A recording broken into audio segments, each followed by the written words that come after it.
All right, mic check. Listen, I don't know how other people do it where they go into their research with their mind made up. Like, yo, who says, yo, I'm about to study and I hope I don't learn nothing new. I hope my mind is not changed.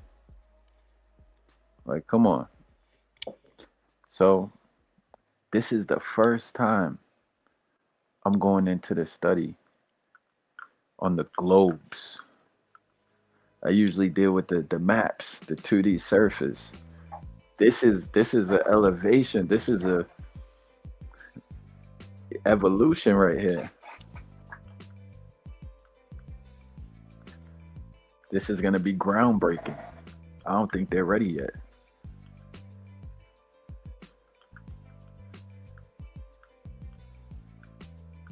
Let me move myself. How's that?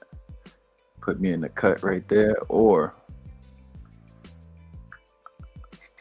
I could go here, or no, not that one, or right there. That's the standard right there. All right, we about to learn something. You know, we gonna learn something. That's for sure. Let me add this in. I want to add some emojis in there. Copy that one. Yeah. Boom. All right, that's new.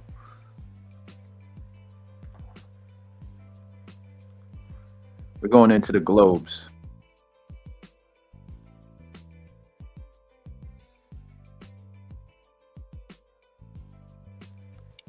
Well, I say this, happy Thanksgiving to everyone if you're celebrating. You know, hope everyone's chilling, everyone's good. So let's see. Let's see what we got. Early globes slash globe goddess, an introduction. I'm starting off with the introduction. Usually I'll go into one of the like essays. This is the introduction. Terrestrial globes are basically spherical maps of the Earth and their surfaces, full of detail and color that, like maps, always drew our interest and hold our attention. All right. In the past, they were much more than this. The engraved brass meridian rings and printed horizon rings encircling old globes were not merely decorative features. Okay, let's get it. We about to get into it. You're saying this ain't for decoration. They were there for a purpose. A terrestrial globe represented the known Earth, as Sylvia Samira states in her book Globes, 400 Years of Exploration, Navigation, hold on real quick, and Power, 2014. Globes were more complex objects than they initially appear, and they could be used to perform many tasks. They played a, damn, it's not scrolling, hold on. They played a significant role in the distribution of new knowledge, and they encapsulated the need to find our place in the cosmos. So now we getting out of this Earth. When we deal with the globe, and the map are different. The map keeps you on the Earth. The globe, you out this Earth.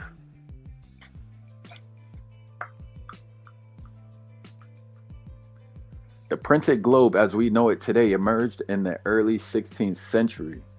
Around this time, several factors came together to make it possible and timely for globes to be produced in greater numbers on a commercial basis. Hold on, man. See, y'all give me 1 second, because you know what? Nah, we good. Let's go. However, we know that globes, terrestrial and celestial, were made before 1500. but very few have survived. All right. That was one of the things. The contention about the geocentric, heliocentric knowledge. What did they know? What didn't they know? It's been demonstrated that they did know that it was a globe before this revolution, scientific revolution, enlightenment. Come on. This is what they say though. Those that we know about were one-off items made for a specific purpose or person, and they were few and far between. They were few and far between. All right. Thought I read it wrong. That's right. Where's the cursor? Hold on, y'all. Zoom out. Okay. This is about 11 pages. It's a nice little read. That's what I've been going with lately. The ones that's about 10 pages. I ain't got the capacity for 30 like I used to do. At least not yet. I'm going to get there though.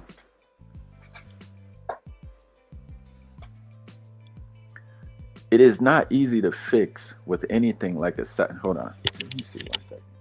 It is not easy to fix with anything like a satisfactory measure of certainty the beginning of globe construction. Obviously, it was not until a spherical theory, the heavens and the earth, had been accepted.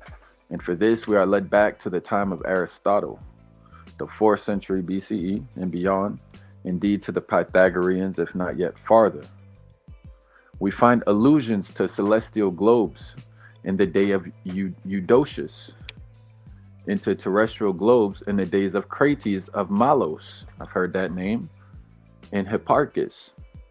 We find that the Greek geographer Strabo in 18 CE gives us quite a definite word concerning their value in their construction, and that Ptolemy 200 CE is so definite in his references to them as to lead to a belief that globes were by no means uncommon instruments in his day. And they were regarded of much value in the study of geography and astronomy, particularly of the latter science. So the Greeks knew. The Greeks knew, according to this. And that's when I gotta get back on a creed. I gotta jump back on the creed. You know what I'm saying? And tap into the Greeks. I might be able to do both at the same time. Y'all want to see me do it? We about to do this shit. Y'all about to see me do it. I'm about to go back and forth with the reading in the game. Watch this. Y'all about to be like, what the hell is going on? Yeah, we getting active. You know what I mean? They brought up the Greeks. I got a source for the Greeks. We could do it virtually. Come on, I'll be in my own world. I'll be trying to tell dudes, like, yo, I'm in my own world, man. I don't know what the hell, you know what I'm saying? I'm trying to figure stuff out for myself. All right, let's go into this. We're talking about the Greeks. In the meantime, I'm going to keep on going a little bit. We find that the Greek geographer Strabo in 18 CE gives us quite a definite word concerning their value and their construction. In that Ptolemy, what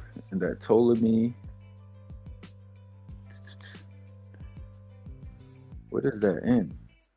It looked like they made an error in that. There is, however, but one example known, which has come down to us from that ancient day. This, a celestial globe, which described as the Farnese globe. It is of marble and is thought by some to date from the time of Eudoxus, 2nd century CE, that is 300 years before the Christian era. All right, so prior to the Christian era, we have this celestial globe. And I also seen something about celestial versus, what was the other word? Come on, where is it? Celestial.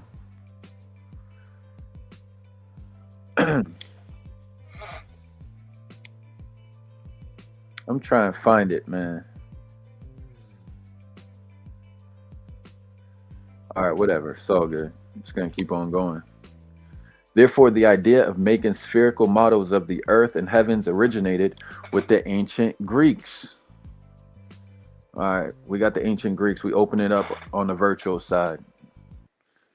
It seems the concept of the earth as a sphere was first postulated around the time of Pythagoras in the 6th century BCE. Okay.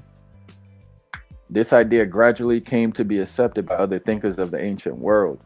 Plato, circa 429 to 347 BCE. Damn. Okay, lived a long life. About what? 72 years? Something like that. Alludes to the earth being like a leather ball in his Phaedo of 380 BCE. In Aristotle, 384 to 322 BCE, too was convinced that the earth was spherical. The first record of an actual globe being made is found in verse written by the poet Aratus of Soli, circa 315 to 249 or 240 BCE, who describes a celestial sphere with the stars drawn on it made by Eudoxus of Cnidus, circa 408 to 355 BCE. Plato, Aristotle, and Eudoxus all theorize about an earth-centered universe. The Greek philosopher Crates of Malos is known for the construction of a large terrestrial globe that showed the earth divided into 4 distinct habitable regions.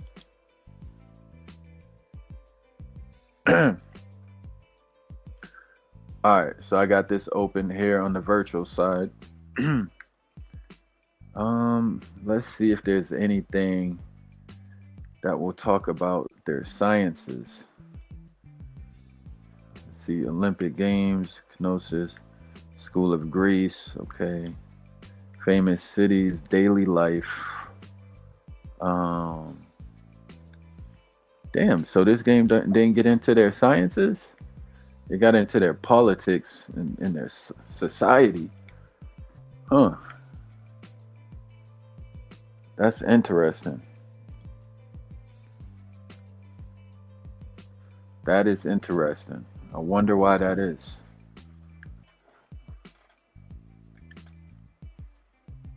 Wow. Wow. Okay. I'm surprised by that. The game doesn't even go into that. Huh. That's a little bit disappointing.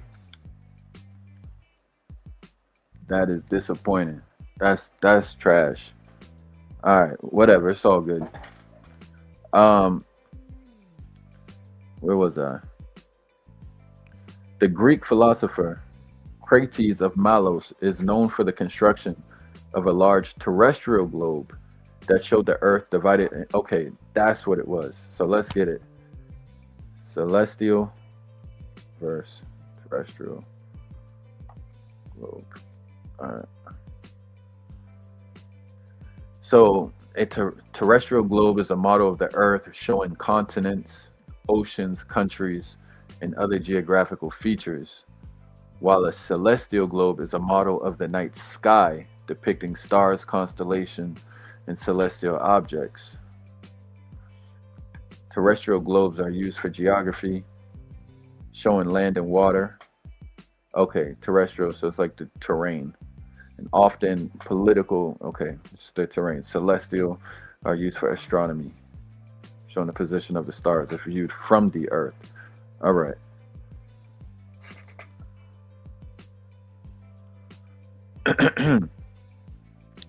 All right, there are other references to globes being used in teaching, but these very early globes have not survived, and it is not known how they were made or what they looked like.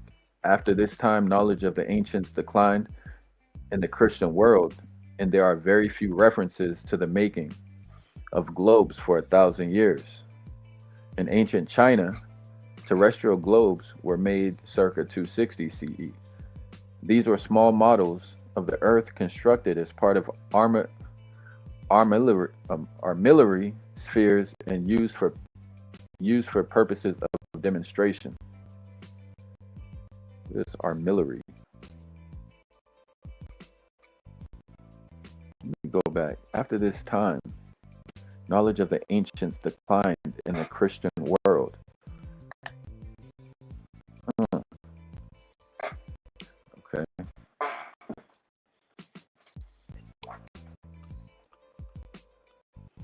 Among the Christian peoples of Europe in this same period, there was not wanting an interest in both geography and astronomy. That is true. Hold on. I skipped a paragraph.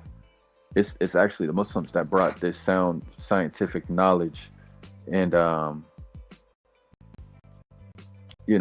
approach to things to the Christian world. Before that, the Christians were still in lore.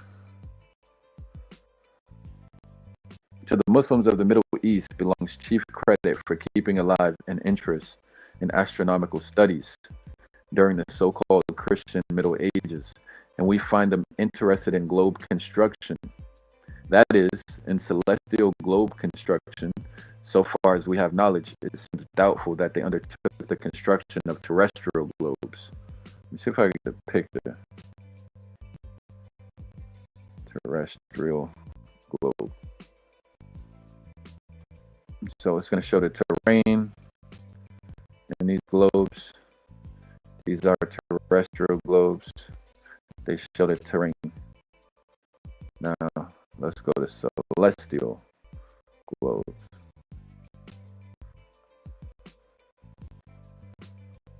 Oh, this is wild. What the hell am I even looking at? Some of this is insane. Got the constellations.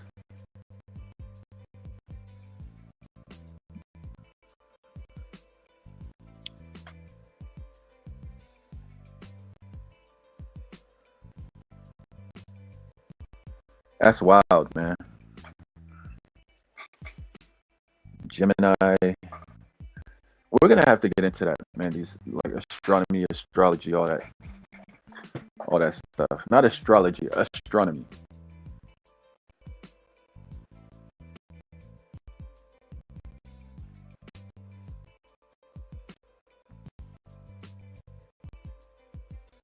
Damn, I'm only on page 2. This is crazy. There's a lot of new information in here. All right, to the Muslims of the Middle East belongs chief credit for keeping alive an interest in astronomical studies during the so-called Christian Middle Ages, and we find them interested in globe construction, that is, in celestial globe construction. So far as we have knowledge, it seems doubtful that they undertook the construction of terrestrial globes.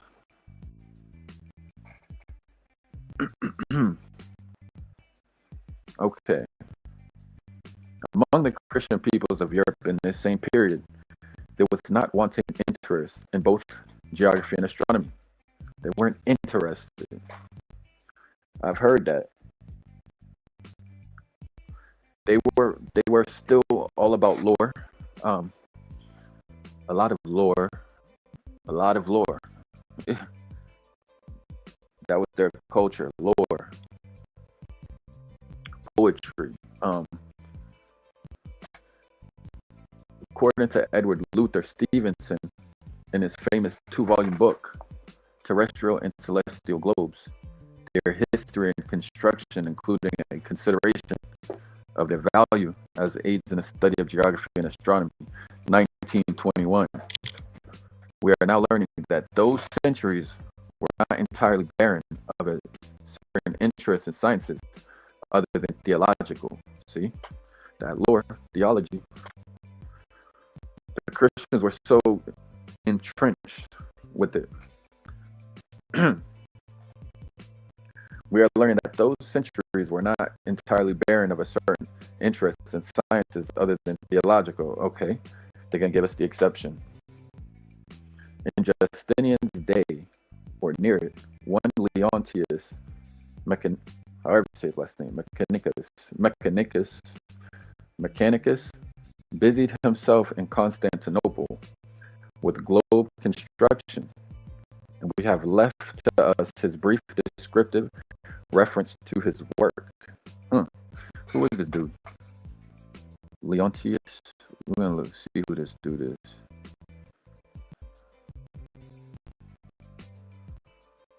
Go Wikipedia. See if they got him on here. Wikipedia don't got this dude. It's crazy.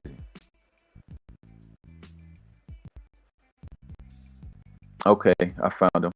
A 7th century mechanicus who constructed a globe illustrating the constellations described in Aratus Phenomena. So he's a Byzantine mathematician and astronomer. Byzantine, Roman.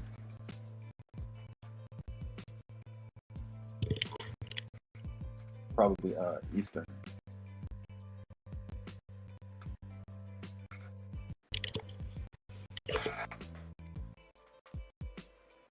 Let's see.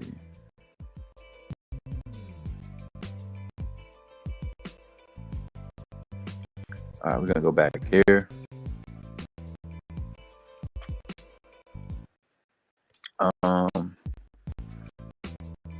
Okay.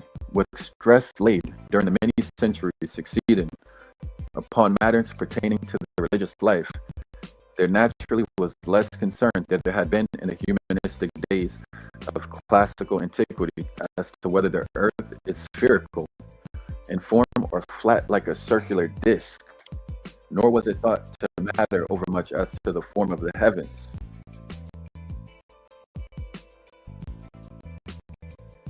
Yet there was no century, not even in those dark ages, that geography and astronomy were not studied and taught, and globes, celestial, as well as armillary spheres, if not terrestrial globes, were constructed.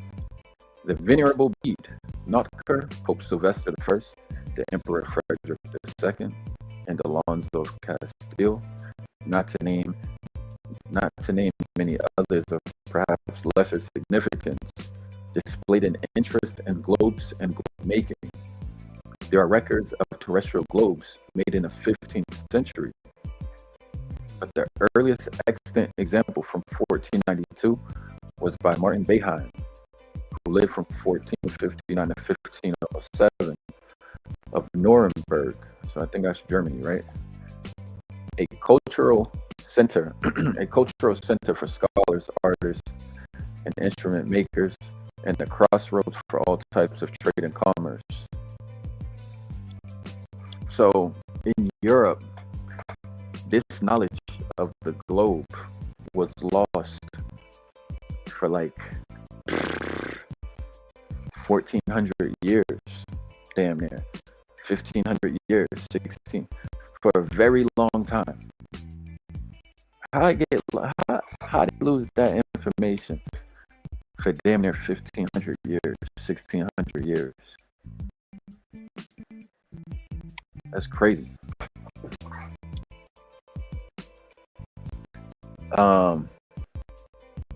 There are records of terrestrial globes made in the 15th century. All right, so I read that one. Globes made before 1500 were all manuscript globes. That is, they were unique items, drawn, painted, or engraved by hand. Their production was slow and costly to make and could not be easily replicated. The Beheim globe was an expensive one-off, but unlike previous globes, it had a public impact. The cost of producing a globe were met by the Nuremberg City Council, and it was displayed in the town hall for many years after its completion. It seems likely that the public nature of the ambitious project to represent the whole world in its proper shape created an influential precedent for subsequent globe making. All right, so I'm pretty sure. Let's get this guy real quick. This Martin Beheim dude. Let's get a little bit of. We know he's from Nuremberg.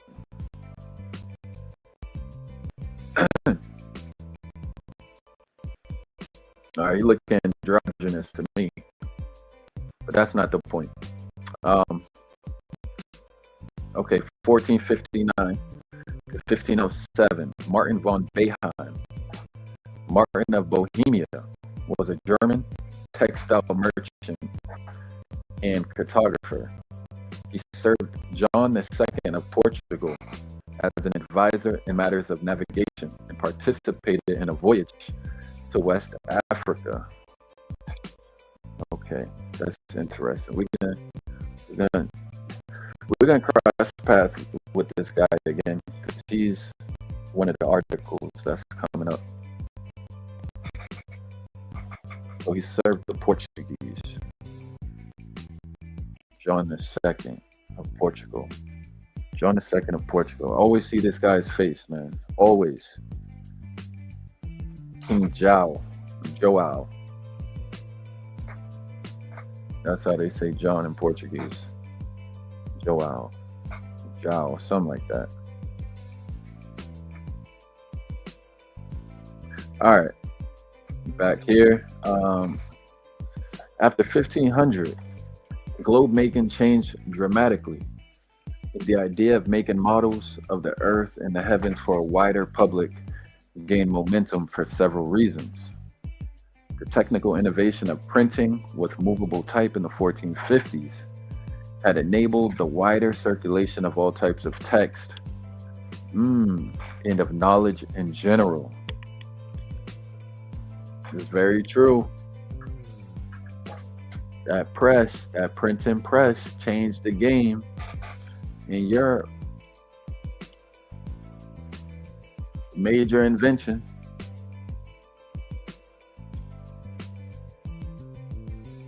Let's go into that real quick.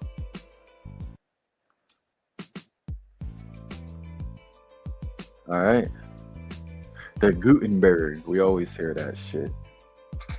The modern printing press was invented by Johannes Gutenberg in Germany around 1450 by combining several innovations, including a screw type press and movable metal type.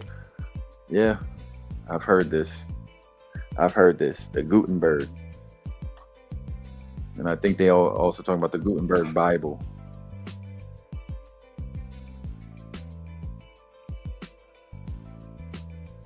Let's see if we can watch a video. 1 second. Every time I share it, though, I want to start acting funny. Oh, I already had this playing, huh?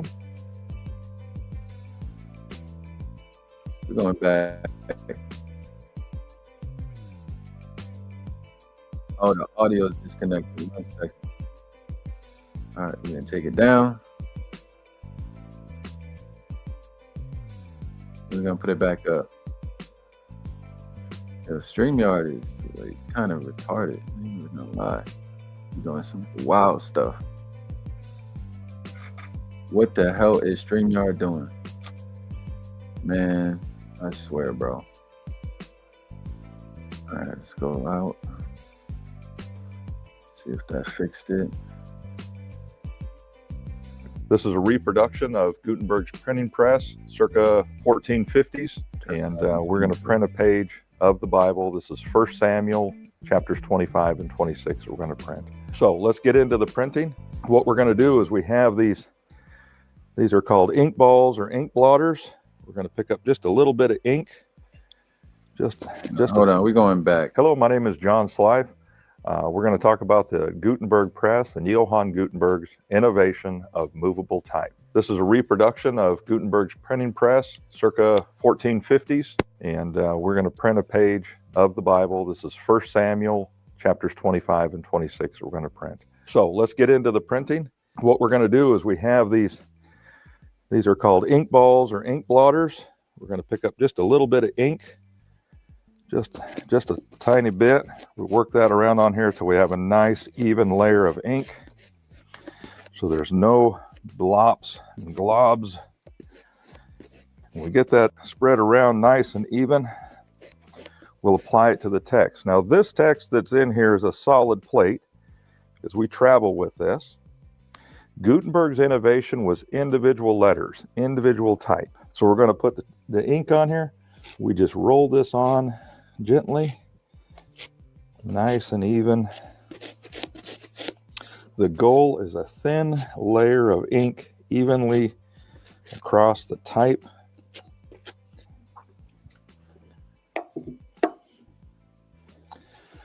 This carries the paper. We've got a stack of paper in here. This protects the paper from any excess ink.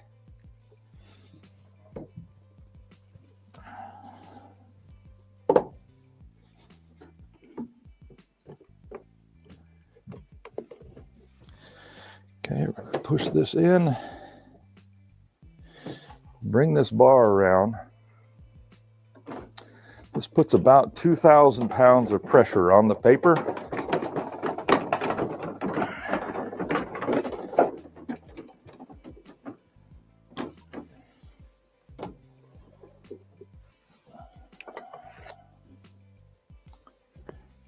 And we have a page from the Gutenberg Bible.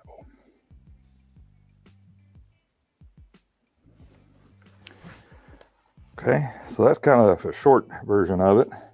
Johann Gutenberg grew up in a family of metal workers. His father was a manager of the city mint in Mainz, Germany. Gutenberg grew up with familiarity around working with metals, engraving, this sort of thing. Gutenberg had the idea of movable type somewhere in the 1440s. He spent several years developing his project, getting the type right. The manuscript Bibles, the manuscript anything at that time was very expensive. Scribes were the highest paid profession of their day. The scribes in today's economy would be the equivalent of maybe a high-priced lawyer. If you needed a copy of the Bible, a copy of a single page, a scribe would take 8 to 10 hours to copy that page. So the cost was extraordinary. If you wanted a copy of the Bible, the cost would just be way beyond the reach of most any person. So written materials were out of the reach of most people. So the common people that spoke German, spoke English, those types of things, those languages didn't have much of a written form at this time. The scribes, when they would make a copy of the Bible, it was typically under contract. When Gutenberg had the idea of movable type, he used a manuscript Bible, and his engravers that he hired from his father's shop picked the best letters from the page, the best letter F, the best letter P, M, whatever. And when they engraved it and they got it exactly the way they wanted it, that's the one they cast, and they printed that over and over. That was a big step forward. The scribes, as good as they were, they'd still make mistakes. They would still have variations in their writing. So when Gutenberg was able to create the perfect letter and then replicate it over and over, that improved the text of the materials. The next thing that he wanted to do was when a manuscript page was done, the left-hand margin was straight and solid. The right-hand edge would end where it ends. Just like when you write on a paper and you write a paragraph, the words don't always align on the end. Gutenberg used wedges that would push the words out and space them. So we had a perfect right and left-hand justified column. So when the product was done, every letter was perfect every time. Every column was perfect every time. The scribes could not match that. And they knew that their days of copying manuscripts was coming to an end. Gutenberg was not the first inventor to come up with movable type. There was a Chinese inventor about 800 years before Gutenberg that had invented movable type. The problem was there was over 3,500 characters, and of course they were in porcelain. So it was just unwieldy, not practical. About 400 years later, there was a Korean inventor that had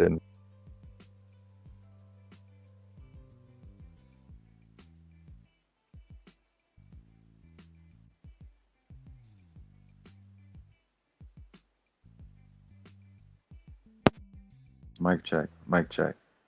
Oh, okay. Yeah, I was saying the Asians, they did a lot. I was on mute though.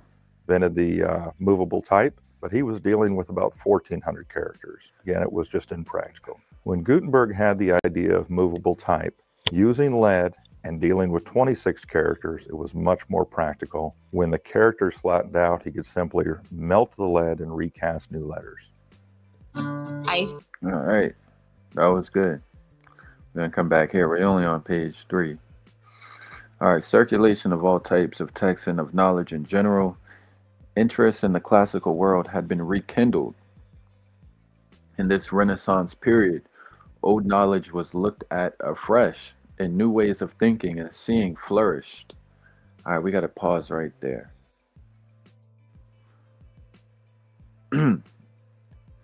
So the Renaissance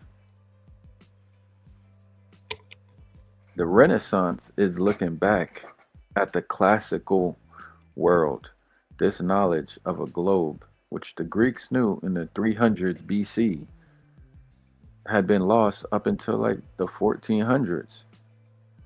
So damn near 1700 this knowledge was lost. At the end of the 15th century and in the early years of the 16th, some seminal texts, such as Latin translations of Ptolemy's Geog- Geographia and Almagest or Almagest, were printed for the first time and so became more accessible. These comprehensive books were of particular interest to scholars and stimulated an intellectual and scientific curiosity to know more about the world and the cosmos. Okay. A Roman globe, circa 50 CE. Wow. Depiction with a North Pole mountain like later time magnet mountains, found in the Boscorial villa near Pompeii. Wow. It is less known because it was originally misinterpreted as a sundial. So it wasn't a sundial, it was a globe in Pompeii. What year was that? 50 CE. 50 CE. Furthermore, the age of exploration was truly underway. Navigation became a crucial skill for the advancement of trade and conquest, and constantly expanding geographical and astronomical knowledge fueled the demand for maps and sea charts. By the end of the 15th century, printing had begun to be used for map making, and therefore the availability and circulation of maps was greatly increased. Map makers became concerned with new ways of representing the constantly changing view of the Earth. The growth of interest in exploring unknown lands inspired experimentation in the art of globe making.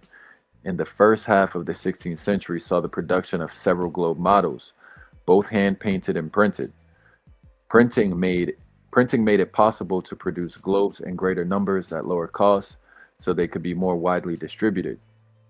The printed globe, terrestrial and celestial, soon became established as the standard type of globe, sometimes called the common globe, and the methods of manufacture changed surprisingly little from the mid 16th century until the 20th century, though one off manuscript globes continue to be made as special commissions for wealthy patrons.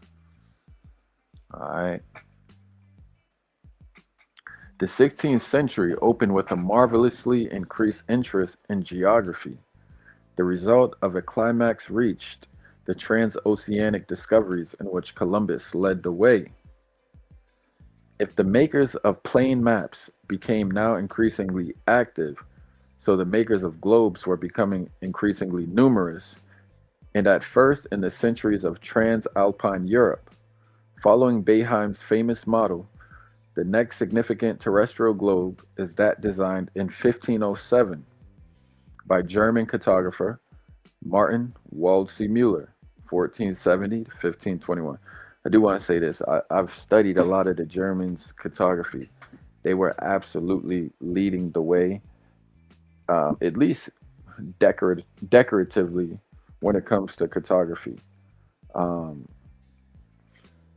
their work is just it's a delight to view their work. Their work is amazing. So Martin Waldseemüller, 1470 to 1521, who worked in Saint D, France. He is thought to have been the author of the first printed globe Gores, a gore being one of the printed segments of paper that is pasted onto the globe sphere. Okay. Waldseemüller is also remembered for giving the name America to the New World after the explorer Amerigo Vespucci. That's good information right there. That's good information. All right, the first globe maker to bring printed terrestrial and celestial globes together as a matched pair was Johann Schoner, 1477 to 1547. All right, we got to check out his work.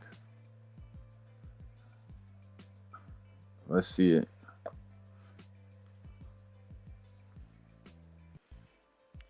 Let's see his work. He was a priest. Dang, he look crazy. I ain't even gonna lie. Look at him. He was a crazy looking dude. He was a German polymath. See, that's the thing, right? Nowadays in our society, why don't we got people who are polymaths? It's like nowadays you're supposed to be just one dimensional. Like you're not allowed to be a linguist, a historian, an artist, an athlete. You got to just be one thing, and then you're known for that one thing. But we always see these people who are called polymaths. Um, so Johannes Schoner was a German polymath. It is best to refer to him using the usual 16th century Latin term mathematicus as the area study to which he devoted his life were very different from those now considered to be the domain of a mathematician. He was a priest, astronomer, astrologer, geographer, cosmographer, cartographer, mathematician, globe and scientific instrument maker, and editor and publisher of scientific texts. In his own time, he enjoyed a Europe-wide reputation as an innovative and influential globe maker and cosmographer, and as one of the continent's leading and authoritative astrologers. Today, he is remembered as an influential pioneer in the history of globe making and as a man who played a significant role in the events that led up to the publishing of Copernicus's De Revolutionibus Orbium Coelestium, 1543. I want to see this globe that he made that they're talking about, where he combined it. So this is his terrestrial globe.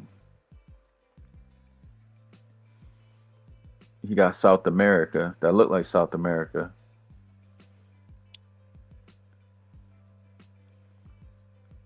(1515). Johannes Schoner globe. All right, what's this? This is 1520.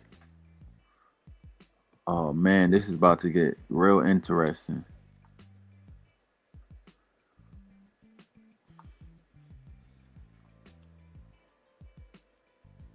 Johannes Schoner's globe, made in 1533, shows North America as part of Asia. Yep, it's another one we're gonna go into. Gonna go into that topic.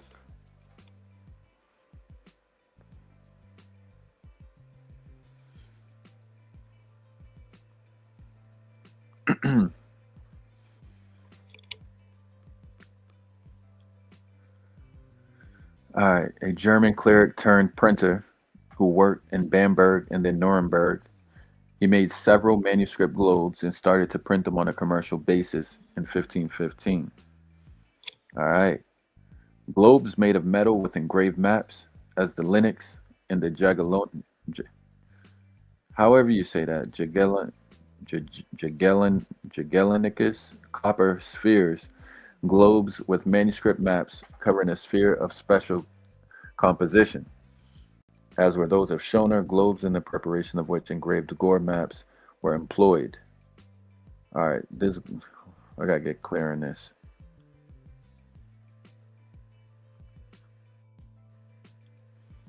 Because it keeps coming up.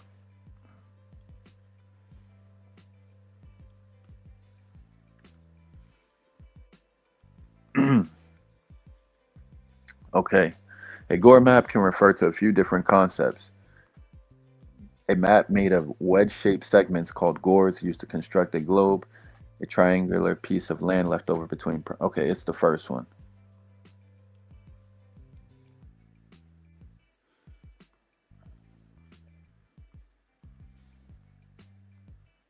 All right. I'm not gonna go too deep into that.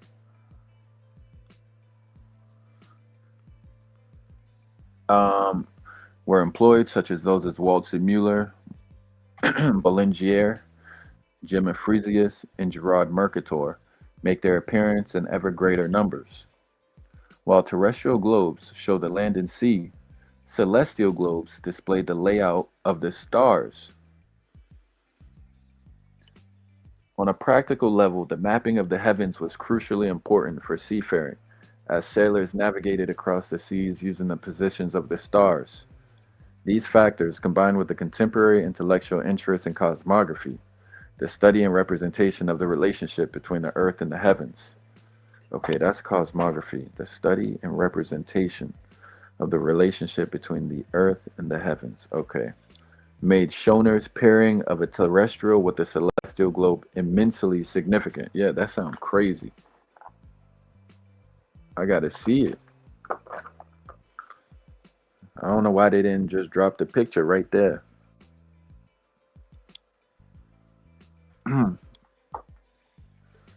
These factors, combined with the contemporary intellectual interest in cosmography, made Schoner's pairing of a terrestrial with a celestial globe immensely significant. Though each type of globe had a value on its own, together they formed a compact model of the cosmos, which would be adopted by globe makers throughout the next 400 years. Terrestrial and celestial globes have several elements in common. The framework for both consists of a set of lines: the equator, the ecliptic, the circles of the tropics, and the Arctic and Antarctic circles. These lines on a terrestrial globe have counterparts and equivalent positions on a celestial globe. In addition, a celestial globe often displays meridian lines called colores, or colures, however you say it, which cross the equinoctial and solstitial points. The user of a celestial globe must imagine the Earth at the center of the sphere and the viewer beyond the heavens looking down on the universe. The ancient Greek astronomer Hipparchus, active 161 to 121 BCE, established the principle that whereas star charts drawn from a viewpoint on Earth show frontal representations of the figures of the constellations, on globes they would have to turn their backs to the users, corresponding to the reverse orientations of the stars. Waldseemüller had published an explanatory text to accompany his globe, and Schoner relied heavily on this text in a manual he published to accompany his own terrestrial globe. Schoner's, I can't read that. What is that? This is, oh, you know what? This is why I'm starting to study Latin. This is really why I'm starting to study Latin, because it keeps on coming up. You're going to run into Latin, you're going to run into Arabic, and nobody even ventures to learn Chinese, but you'll run into Chinese. So a very clear description of the whole earth was issued in 1515 and contained additions about new Portuguese discoveries. Schoner's printed globes, like Waldseemüller's, were made using the technique of woodcut, and for any new addition, entirely new wood blocks had to be made, because the extent to which the existing blocks could be altered was limited. Around 1533, Schoner produced a new pair of printed globes with updated cartography. America is shown on a terrestrial globe, supposedly linked to Asia. His globes became well known throughout Europe. In Hans Holbein's painting known as The Ambassadors in 1533, the celestial globe that is so clearly depicted on the top shelf is undoubtedly based on one made by Schoner. The terrestrial globe on the lower shelf bears similarities to Schoner's terrestrial globes, though no firm attribution has yet been made. The inclusion of globes in the painting illustrates not only the renown of Schoner's work, but also the use of globes as symbols, a constant theme in their history. Globes can signify wealth and power, indicate knowledge and learning, and allude to the temporal or the eternal, depending on the context. I like that. In paintings, terrestrial globes often appear in portraits of royalty and state officials to signify authority and possession of foreign lands. All right, you know what? I gotta grab this. You know what I mean? Because that's fire right there. Y'all know I call myself the RTG. I said we global. I don't keep myself in one thing, one lane, one country, one part of history, one nah, it's all over. I had to grab that though. That's too fire. Let's see.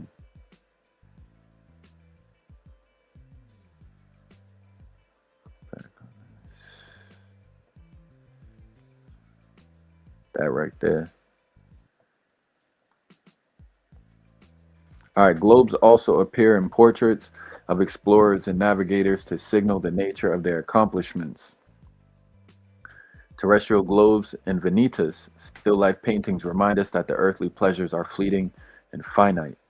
Since Roman times, globes have frequently appeared on coins and commemorative medals, and when used today in the logos of large companies and institutions, they instantly and obviously lay claim to wide influence and authority. That's why when people be talking to me, oh, yo, you an abo now? They don't even know how to approach me. Why? Because I'm not in a box.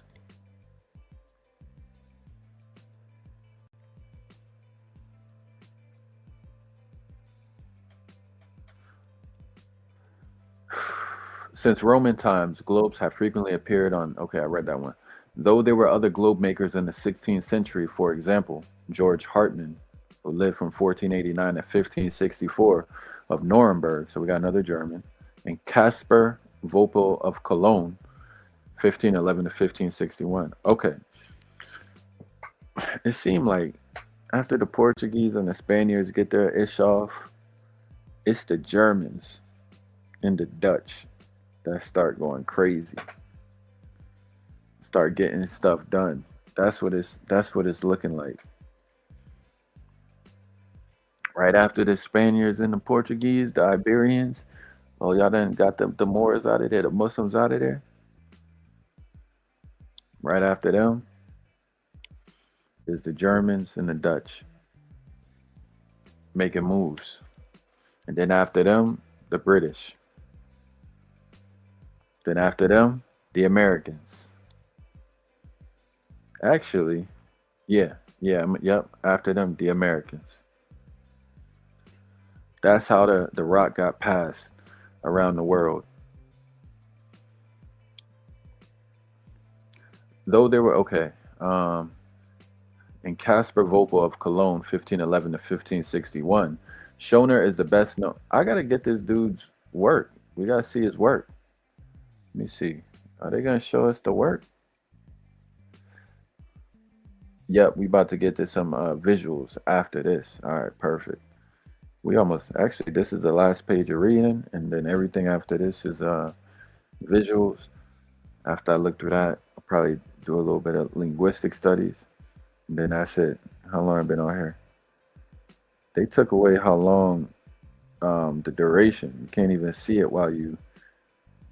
Man, that's crazy. All right, Shona is the best known, perhaps because his globes were more widely distributed. Collapse this. His influence extended well beyond globe making as he played a significant role in encouraging the publication in 1543 of De Revolutionibus Orbium Coelestium, on the revolutions of the heavenly spheres, the treatise by Nicholas Copernicus, 1473 to 1543, that placed the sun rather than the earth at the center of the universe. All right, so now we get into Copernicus and whatnot. All right, that placed the sun rather than okay, Copernicus. The cartography of early globes was based on a mixture of sources. For terrestrial globes, information came from the geography of Ptolemy, historic travelers' accounts, such as that by the Venetian Marco Polo, who lived from 1254 to 1324. Y'all know I love the dates. So if we're working with 1254 to 1324, that's the time of the Malian Musa, um, in his wealth and power. All right, nautical charts, portalents, used by Mediterranean sailors in the most recently available reports, navigational charts and maps from Portuguese and Spanish explorers. Unknown parts of the world were often imagined, and Terra Australis, the hypothetical large southern continent, thought to balance the northern landmass, continued to appear on some globes until the 18th century. Obviously, globes, like maps, became steadily more accurate as detailed information became available. Schoner had created a market for globes, and as the demand for them increased, others started to take interest in their production, which involved the skills of many. Roland Bollard, a bookseller in the thriving Flemish town of Antwerp, had a keen interest in cosmography and spurred the foundation of a new center of globe making in Northern Europe.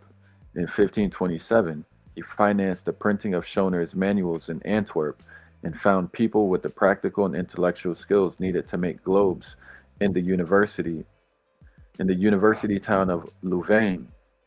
The globes that were produced were proved to be highly influential during this period. I just got an idea, and I love when I have ideas. So I got an idea. We're going to crank out this idea IRL. That means in real life. You know what I'm saying? IRL.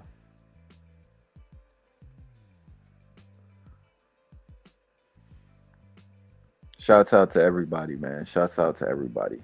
Life is good. Life is good. All right. Back to the reading. Back to the reading. Schoner had created a market for globes. We read that. Gemma Frisius, 1508 to 1555, was a student in Louvain, where he later became a professor of medicine while maintaining an interest in mathematics and astronomy. He was commissioned to make a terrestrial globe that appeared around 1530. In order to explain the full use of globes, it became common practice for globe makers to publish an accompanying manual or treatise. Okay, in Gemma's manual, De Principiis Astronomiae et Cosmographie Decee Uso, I'm tired of this Latin, Globi, Principles of Astronomy and Cosmography and the Use of the Globe.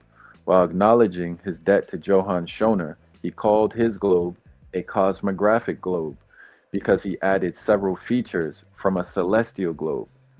In addition to the ecliptic circle, which appeared on Schoner's terrestrial globes, he added a number of stars. From illustrations in his book, it appears that he also adopted the hour circle from Schoner's celestial globe. All right, so that was the end of the reading. Now we get the images.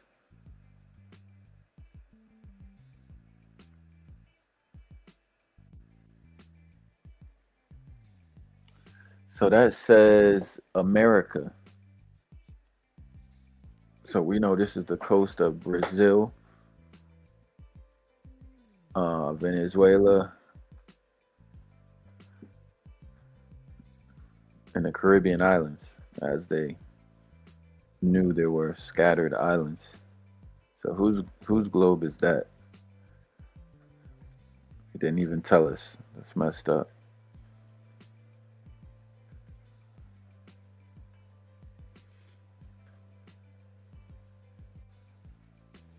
So these are his references.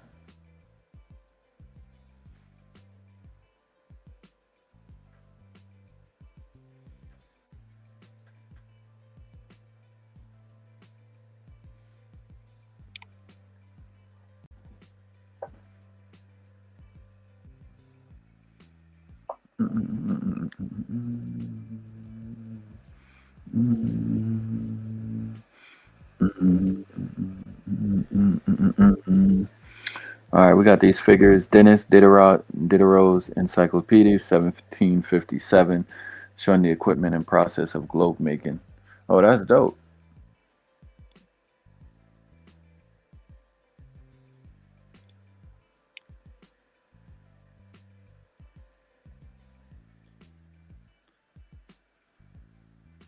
What we got here? I think I'm gonna do a second read. I don't think I'm done yet. I think I'm gonna double up on this one. Go crazy.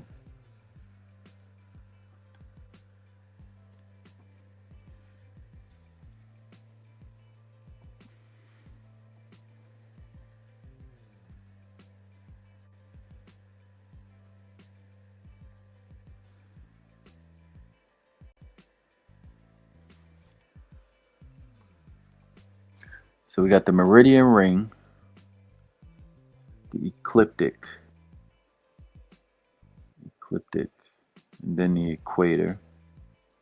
You got the quadrant of altitude. All right, I'm gonna learn what all of these are. The hour circle, the pointer or index. You know what? I'm gonna buy one of these. Then we got the horizon ring.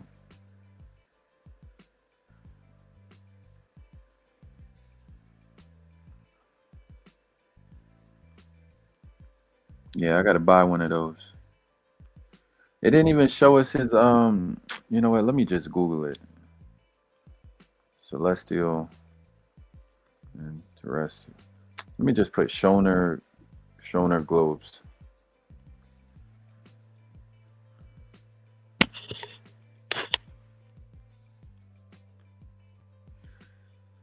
All right. I already came to this page.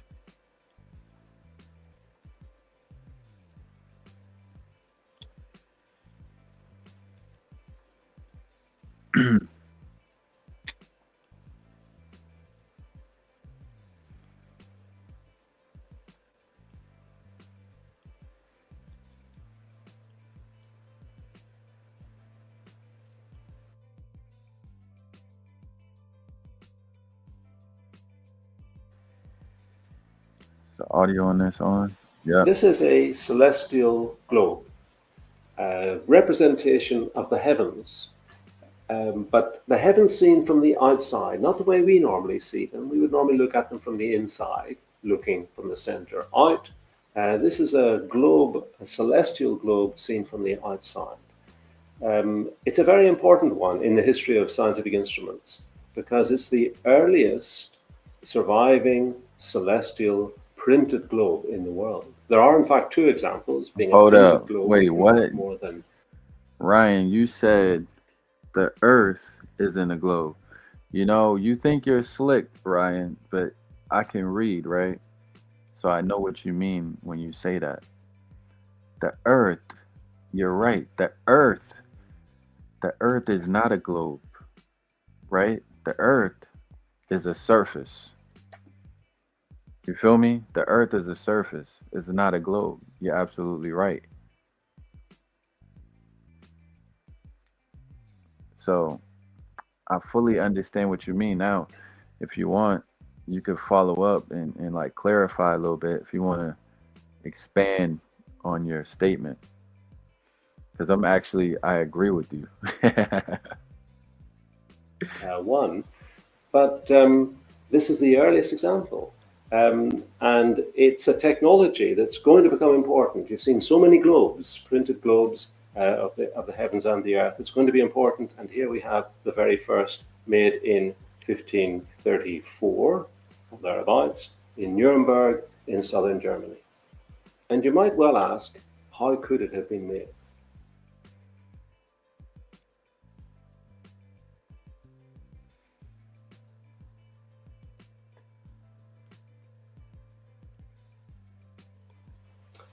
Well, how was it made? Well, you can see that there are basically two sorts of components. There's a metal stand, so the legs and the feet and the structure that's holding it, and this ring here and this ring, they're all made of brass or bronze. Then within that, The earth is not a globe, Ryan. The earth is not a globe. I agree within with you. that, and with the ability to turn around because of the metal structure, there is essentially a printed object. Now that might seem a strange thing to say. How can that be a printed object? But remember that printing is very new in the early 16th century. Printed books are a very exciting technology. Books contain instruments, and instruments can be made of paper. And this is an instrument where you have a printed surface, which is then colored and then applied, stuck onto a plaster globe, and put in this framework so that it can turn around. So if we accept that this is a printed surface, how was that possible? How could you print onto a sphere?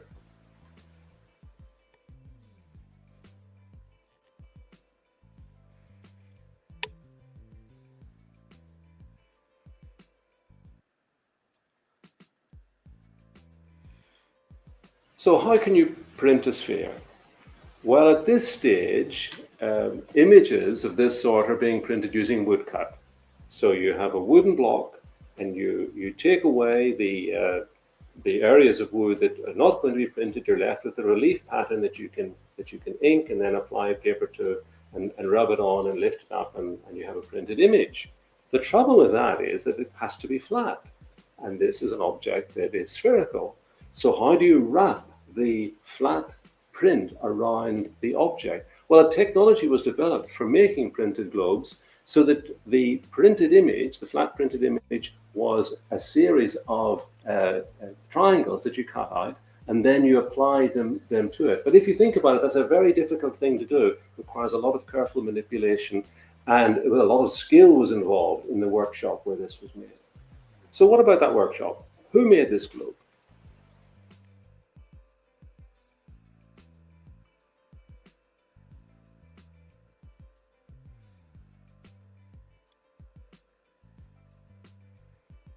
This globe was made by one of the most famous astronomers of his time, a man called Johann Schörner, who lived and worked and taught, made things in Nuremberg.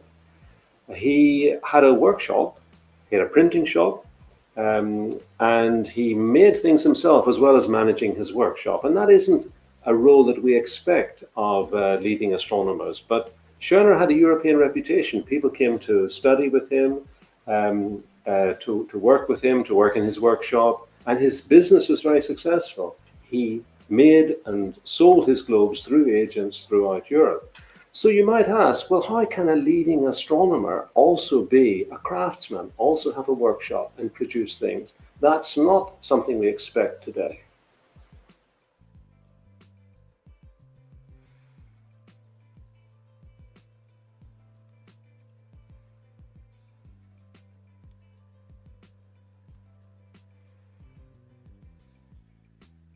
Schörner is important in two ways, in two very closely related disciplines that were called at the time cosmography and cosmology. So what's cosmography, first of all? Well, cosmography is the relationship between the heavens and the earth, and the representation through things like globes. Schörner was a cosmographer. He produced maps, he printed maps, he produced these globes. Schörner's great contribution to cosmography was the production of two globes. This celestial globe had a terrestrial companion originally, and you worked with both of them to show how time came from the rotation of the heavens, how the seasonal change came from the motion of the sun, how location on Earth was reflected in the appearance of the heavens. And for that, it was very useful to have two globes to work with together, a celestial here and a terrestrial. So cosmography was one discipline where Schörner was important in his day, and the other was cosmology.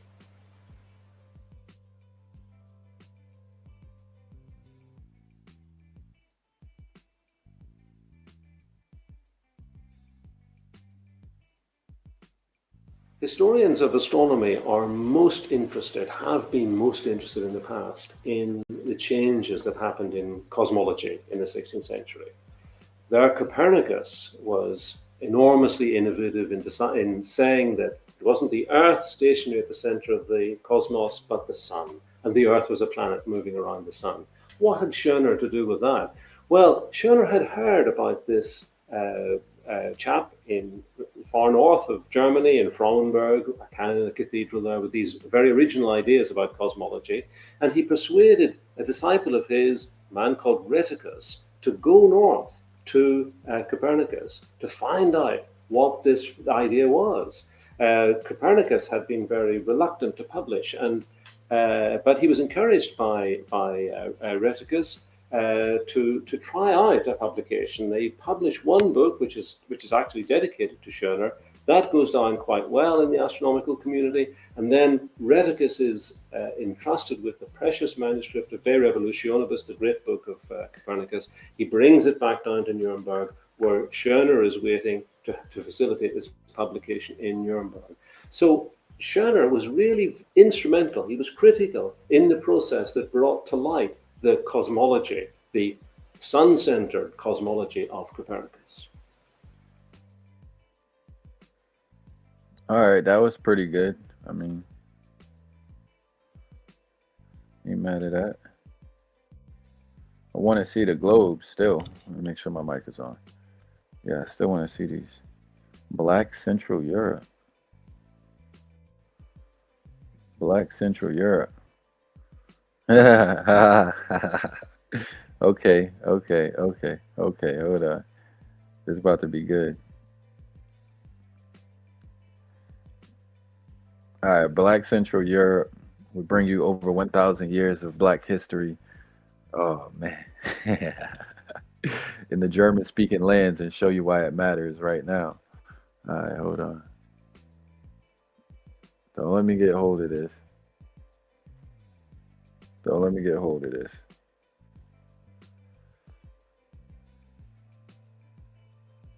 All right, Johann Schoner's globes 1515, 1520. In the 15th and 16th centuries, the Portuguese and Spanish were at the forefront of European maritime explorations, trying to circumvent hostile Muslim and Italian middlemen in the Mediterranean, North Africa, and the Middle East. They sought direct access to lucrative West African and Indian Ocean trading networks. As traders traveled ever farther away from home and encountered entirely new lands and peoples, it became apparent that the old conventions of charting the earth were insufficient.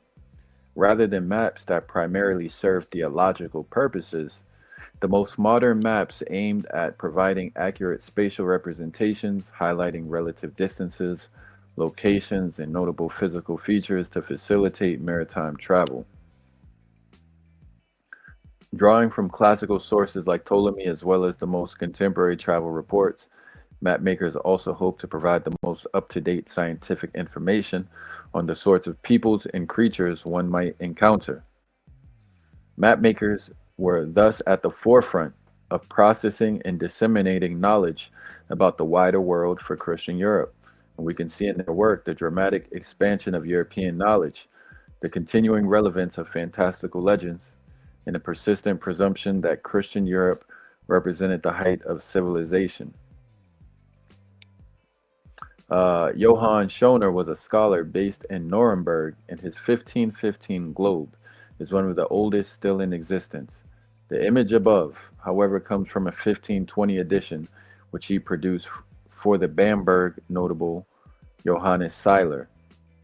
All right, let's take a look at this.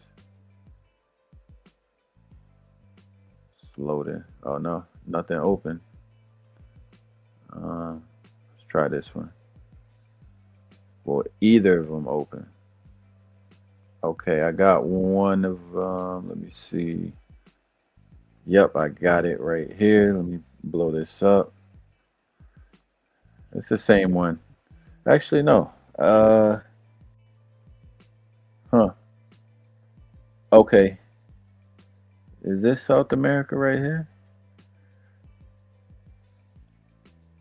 Huh. So this is the 1521.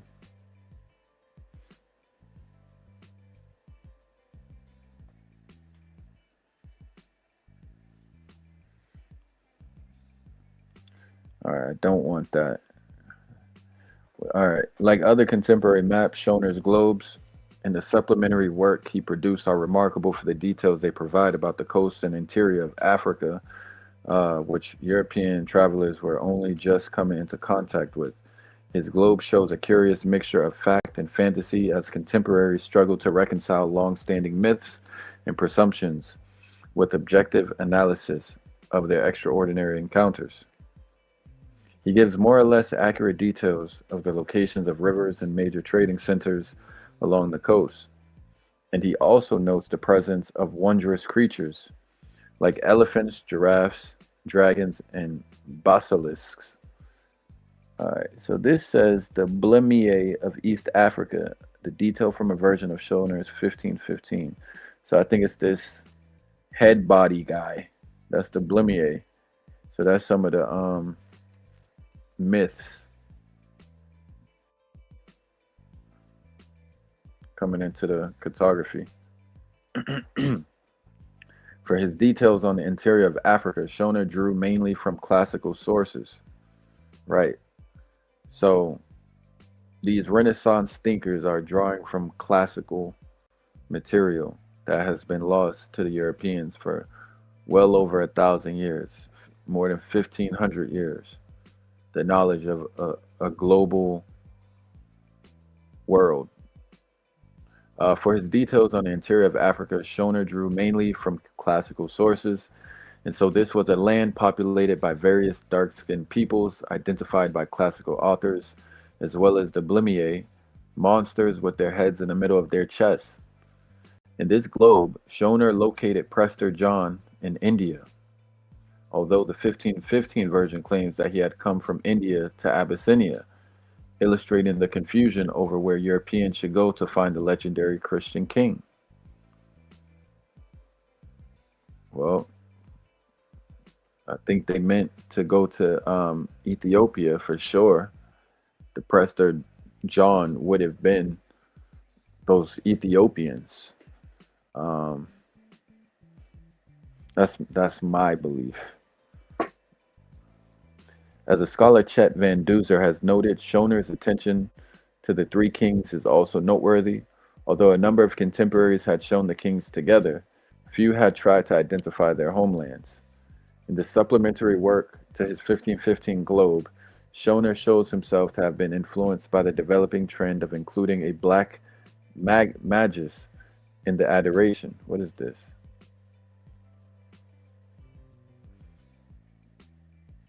Oh, I almost forgot what was going on for a second. Yeah, we're going to go into this. We'll go into this. Black Central Europe. Okay. Shouts out to Black Central Europe, man.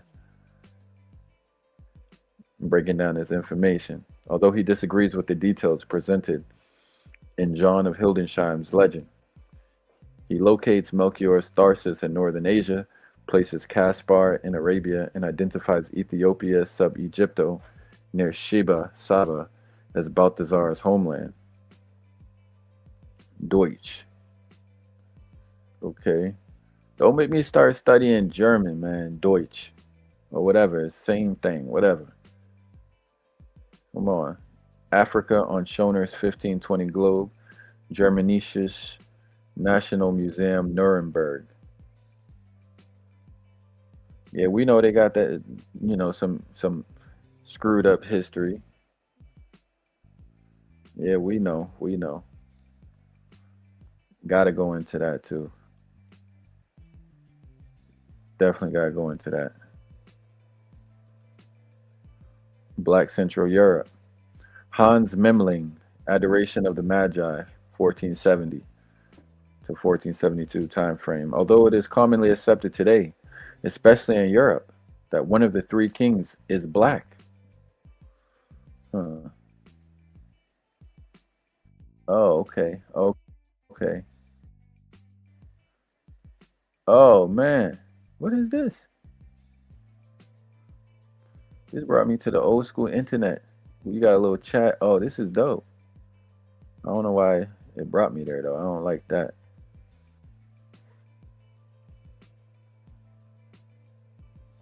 In fact, it was only in the Middle Ages that the kings were named in Western Christianity as Melchior, Balthazar, and Caspar, although commentators could not agree on who came from which lands. By the 13th century, texts were variously specifying that they had come from Persia, India, Arabia, the Mediterranean, Nubia, Sheba, and other legendary lands. But in visual terms, a black magus did not appear until the 14th century. It had only became commonplace after 1500. The legend of the three kings, also known as the three magi or the three wise men, is based on a very brief reference in Matthew 2, verses 1 through 12, which notes that an unspecified number of magi, the word used in the original Greek, referred not to kings but rather to spiritual figures, practitioners of mystical arts, came from the east to worship the King of the Jews. Having followed a star, they came to King Herod and told him that it had been prophesied that a child would be born in Bethlehem. Herod told them to seek out the child and report back to him so that he too could worship, although he actually intended to snuff out a perceived threat. So this is a detail of the Black Magus with attendant and standard. The Magi found Mary, Joseph, and Jesus and presented their previous gifts of gold, frankincense, and myrrh, the number of gifts explaining the presumption of three Magi in Western Christianity. While Eastern Christians counted 12, having been warned in a dream to avoid Herod, they returned to their homeland by a different route. All other features of their legend, their royal status, their origins, the wonders that brought them to Bethlehem, and their missionary work after they left were constructed by later writers to explain the significance of pagans coming to worship the Christ child. While the broad outlines of the legend were more or less agreed upon by the Middle Ages, nevertheless, many of the details remain confused and contested between Western and Eastern Christianity and also within each tradition. In this context, we can see that the significance of Memling's painting not only does his work reflect many of the conventions that would define the Black Magus, his youth, his flashy dress, his noble bearing, his exotic attendants, his positioning to the side, evening a fluttering standard referring to Saint Maurice, but the painting itself was a means by which these conventions diffused across Central Europe. What had previously been a practice specific to a few areas, most notably the area around Cologne, where Memling had apprenticed, was taken by him to the Low Countries. His prominence in Bruges helped to draw attention to this trend and diffuse it more widely. Okay.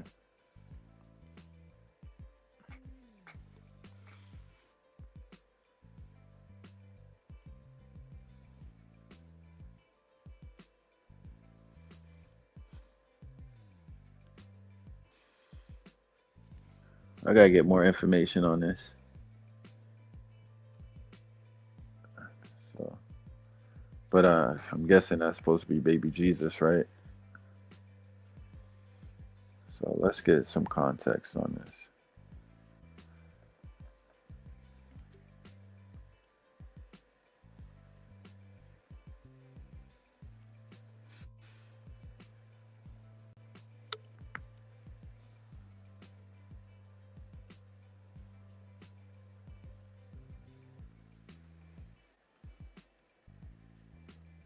All right, I'm gonna upload this file. Where's this damn file at? You know what? I'm gonna do it again.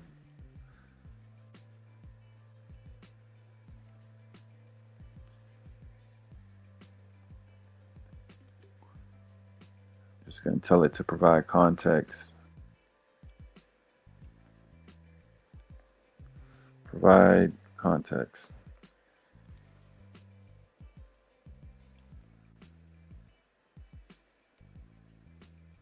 This image shows a late medieval or early Renaissance adoration of the Magi scene in which one of the three visiting kings is depicted as a black African ruler bringing gifts to the infant Jesus.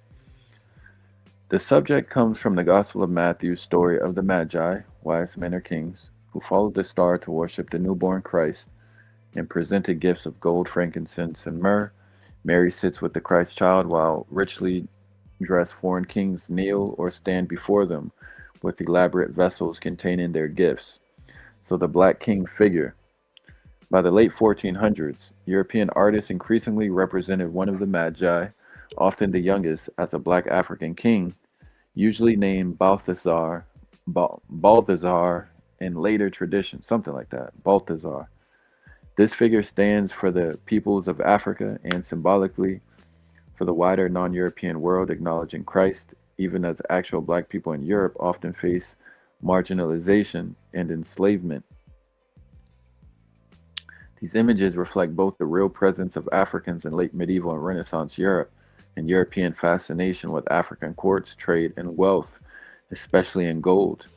At the same time, the Black King is frequently placed farthest from the Christ child or made the youngest, revealing how inclusion in art coexisted with racial hierarchies and stereotypes. So let's go back to this.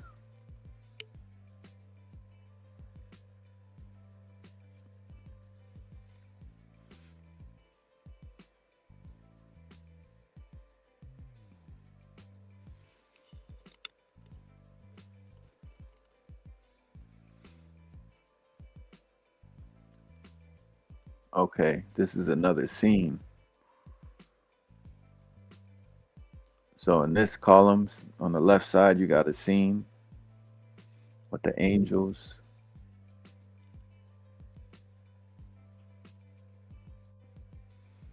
$15.57 at the top.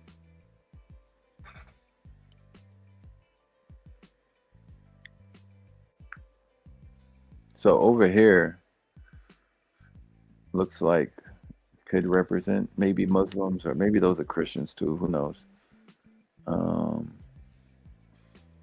Amazing artwork though.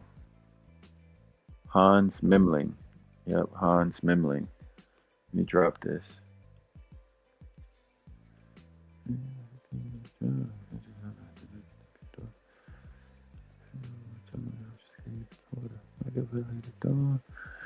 Okay, what else? Let's see what else we got in here.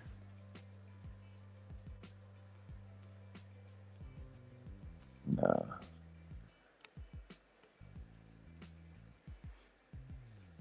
All right, this was a good study, man. I'm happy with this. I feel like I got something out of it.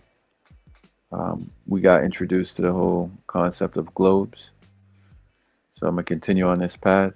I'm glad that I did it, because I like studying this stuff. It's interesting, and this is a new step. I don't see too many people studying this stuff. You know what I mean? This is the last thing I'm gonna read. This is from 1535. The cartographer is George Hartmann. These are the Hartmann globe gores. Let's get a closer look.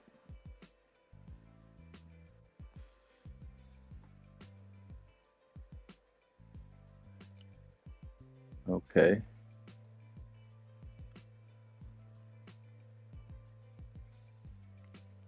All right, 1535. In the Nicolai collection in the Wittenberg, Landis Bibliothek, there is a set of 12 gores signed by the Nuremberg instrument and globe maker George Hartmann, who was active there from the early 1530s until his death in 1569. The gores are finely engraved on copper and in geographic details are not inconsistent with the date of 1535, which is found on Hartmann's companion set of celestial gores. However, the characteristic coastline of North America and its separation from Asia suggests derivation from Mercator's world map of 1538, and the gores could be of later date. Note the much larger gores in Shirley, entry 71, possibly also by Hartmann. Also, the sets of gores by Francis de Montgenet, shown below, all of which are very similar in content and style. Likewise, the twin polar hemispheres attributed to Jost Amann. All right. Let me just get a look at this.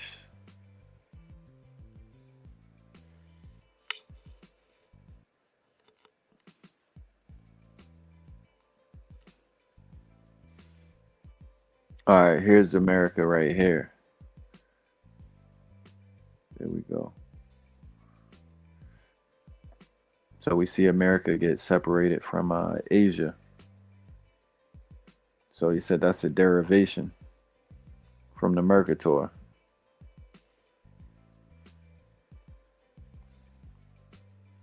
Then we got another representation down here, I'm pretty sure, right? 1535, Shirley, number 71, anonymous globe gores. So this is Mexico going into South America. You see the western coast of Africa over here. North American mainland up here, which reaches really far across. Almost connecting. You know what? Yeah, North America, it was connected. It had to be, let me bring up a modern globe. 3D. Let's look at the modern globe in 3D. Spin it.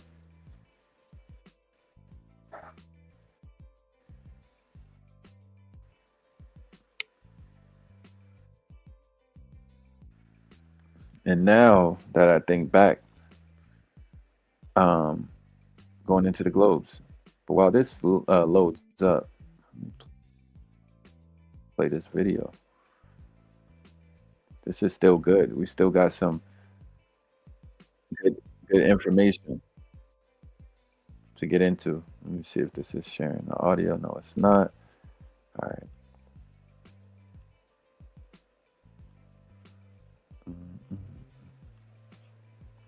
I feel like someone's spying on me. They keep coming in and out, in and out, in and out. Not saying nothing.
I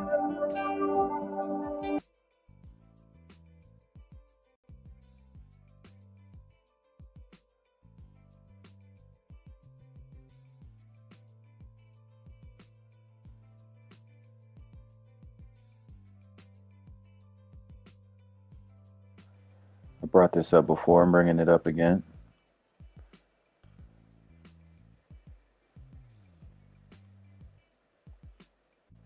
Let me update this. Oh no, I gotta. Oh man, that's not it. This thing be bugging out. Cancel that. Open this up. Close it. All right.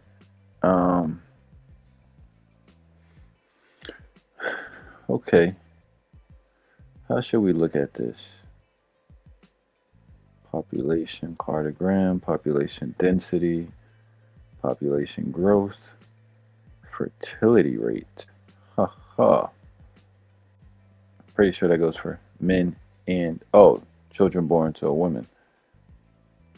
West Africa, they popping them out all over Africa. Damn. Central America. I don't know what that is. Honduras or something.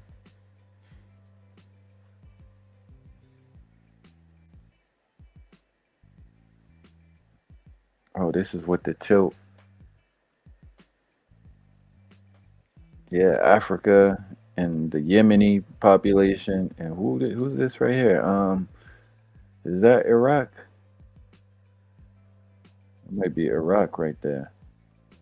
So the United States is like a light green, somewhere in the middle. Canada is behind. Cuba is behind. Haiti is not behind. Trinidad, I don't really see Trinidad. It's kind of hard to see. All right. Y'all see why I'm so different, man. These dudes cannot talk to me. That was fertility. We know the political. This is average yearly precipitation. Let's go to climate zones. Click and drag with your mouse to move around the earth. See, I like how we got this old school style website. You know?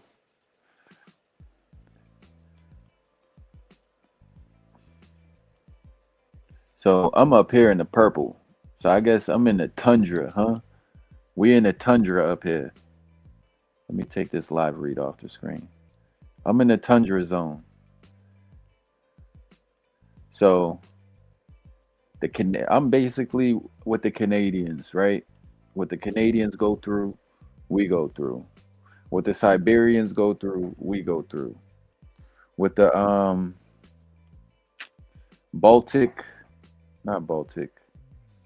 Norwegian regioners go through, we go through. With the Greenlanders, that's the tundra zone. The blue is Mediterranean. So I never knew. California, or at least the coast, is considered Mediterranean climate.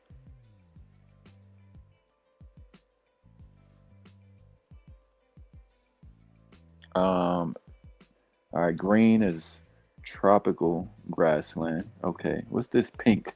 Tropical equatorial. I'm gonna have to learn the differences between these. Orange is continental interior. Same thing with Middle America and parts of Mexico.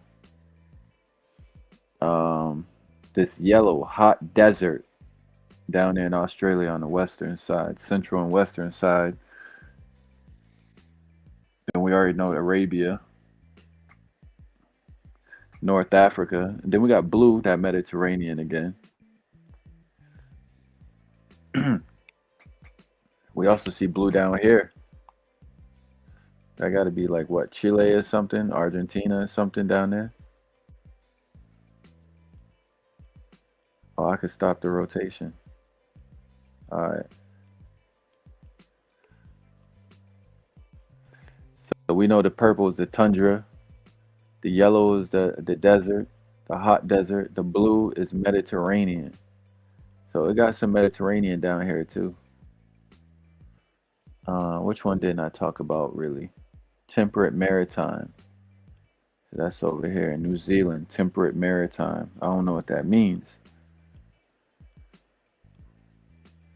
Saying Mediterraneans, California, temperate maritime. Okay, what they would call the Eastern Woodlands.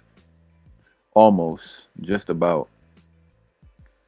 Hey man, salam. The best of the seas. What's up, Kareem? Perth in Australia is Mediterranean climate. Okay. Yeah, I'm studying globes now, Kareem. So usually I study like maps, but now I'm going into like the history of globes. So we're learning about like the Germans. I think Schoner made one of the first ones in 1515 after the Europeans had forgotten the knowledge of globes for like 1500, 1600 years, 1700 years. And then during the Renaissance, they rekindled some of the old knowledge from the classical period.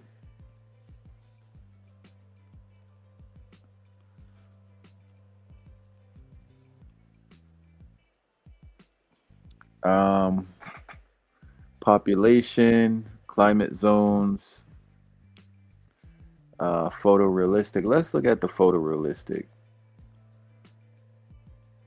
with the tilt. Look at that.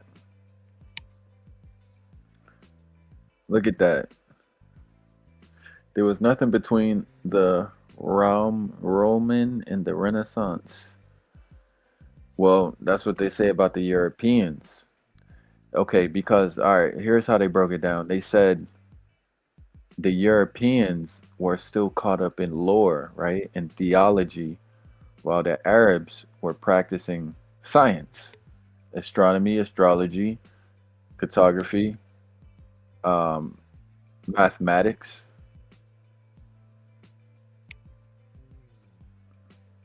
They say it's not until the Renaissance that the Europeans rekindle that classical Greek knowledge. It also brought up the printing press, the Gutenberg, how it made those classical texts more widely available in Europe as well. All right. That's photorealistic.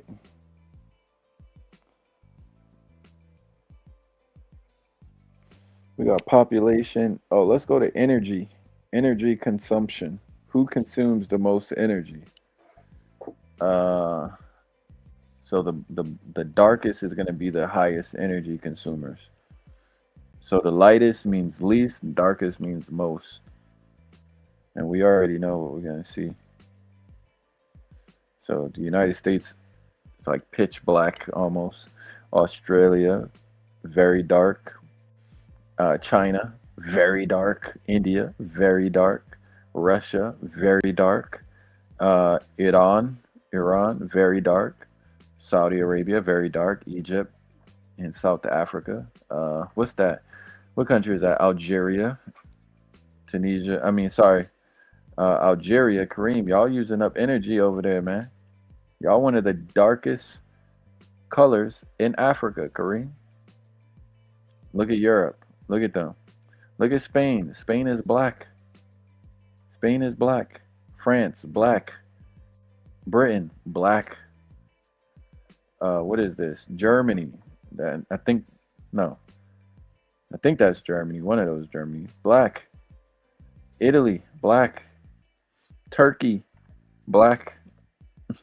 Saudi, black. South Africa, black. Egypt, almost there. Iran, black. You see this? Look, they're using up all the energy. Russia, black. Look at Japan, black. South Korea, black. You know, it's mainly let me see Brazil. Let me see Brazil real before I say this. Well, I can't say that. It's BRICS and it's NATO. It's both of them. It's both of them. Consuming all the energy. It's both of them.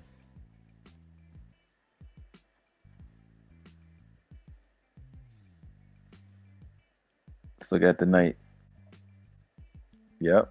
Look at, yep. That's our country right there. We lit up like a Christmas tree. We lit up like a Christmas tree, Kareem. Feel me? Let me take the tilt off. Hawaii's lit. I see Hawaii. Look, everyone live on the coast in Australia. Look, Japan. Okay, Japan's lit up too. Okay, South Africa lit. Egypt lit. The Nile River is lit. Western Europe is definitely lit. They lit in Britain. Look, East Coast, we lit over here in the East Coast. West Coast lit too.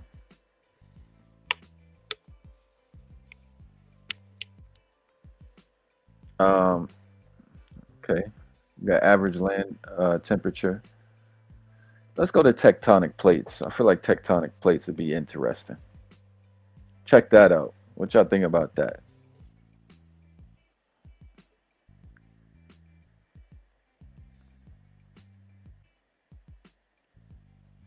All right. This is the African plate. We know some of the Hebrews be like, "Oh man, Israel's on it. It is on the African plate. I ain't gonna front. It is." Oh, actually, I'm capping. No, it ain't. I can't really tell actually. Let me wait till it go around again. The Pacific plate, Filipino plate, Indo-Australian plate, Eurasian plate, the Indian plate, Arabian plate. All right, we're gonna freeze it. Nope. Israel did not make the cut. Israel does not make the cut. The Sinai is where it gets cut loose, man. But you know what's interesting? There's a part of Africa that don't make the cut, where Ceuta is.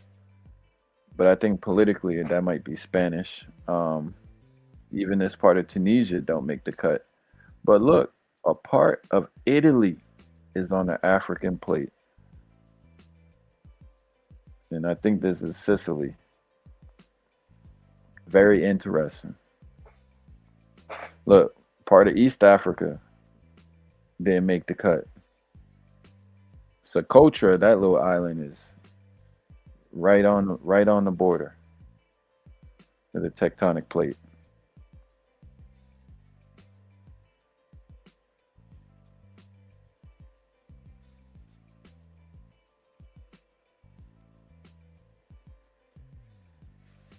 What else we got? GDP. All right, we know the United States. What country is this? One of the Guyanas or Suriname? Look like Puerto Rico, doing good. Hawaii, New Zealand, Australia doing good. Japan is strong. South Korea is strong.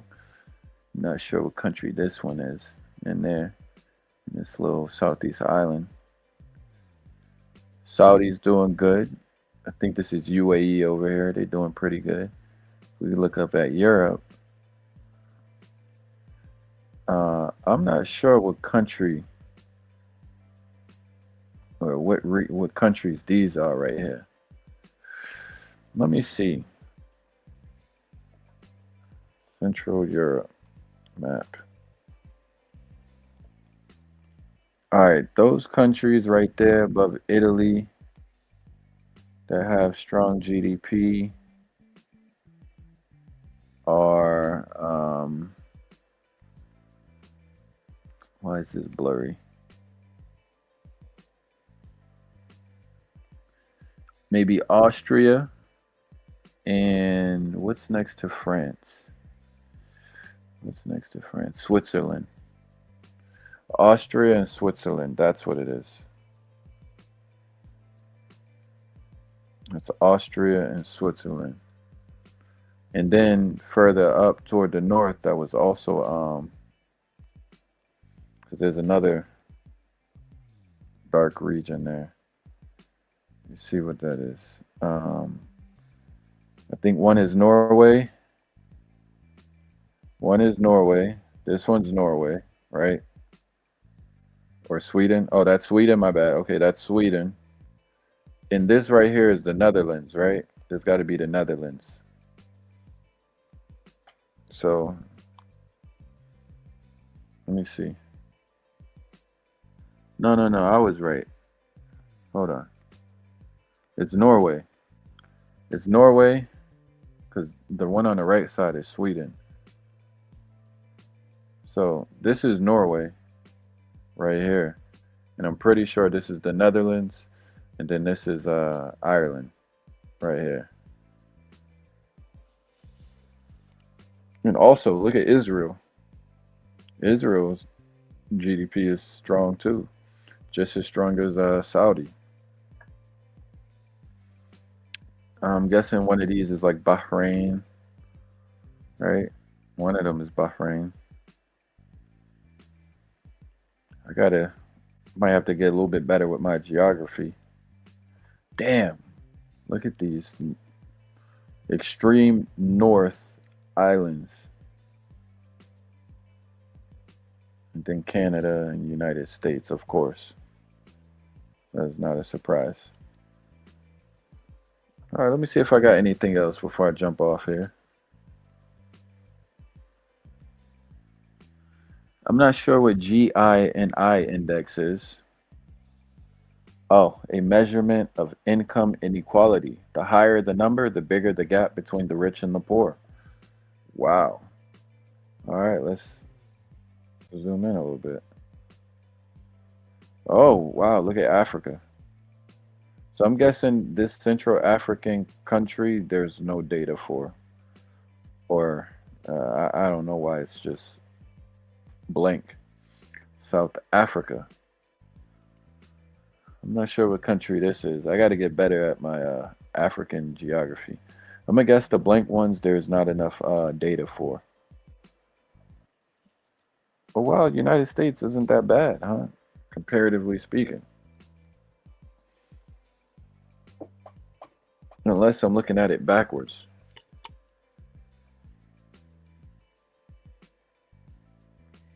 Dominican Republic, extreme. Oh wait, that's not Dominican Republic. It's like Indonesia, Papua New Guinea, one of those. Yeah, Kareem. I think that's what it means. Well, it's moderate, right? I think the country probably matches up with like this one. Huh. I think Gambia. I think that's Gambia right there. It's the one that stands out on the West Coast. This is Nigeria. Nigeria's, I guess they got a wealth gap in Nigeria. South Africa. Average yearly precipitation. Wow, so it rains a lot. Damn, what country is this? This is Nigeria, Ghana. Damn, I'm not sure what country this is right here. It could be like Ivory Coast or something.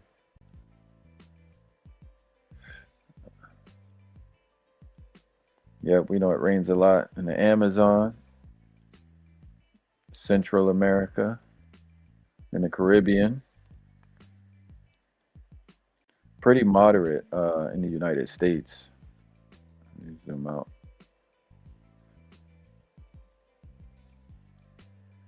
I guess the darker the people, the more there is no middle class. Huh. It's an interesting way to look at it, Kareem. Heavy rainfall in South Asia, Southeastern Asian islands, even India, Madagascar, Ethiopia gets a decent amount. Zimbabwe, I think that's Zimbabwe. Lots of rain in the Amazon, Central America.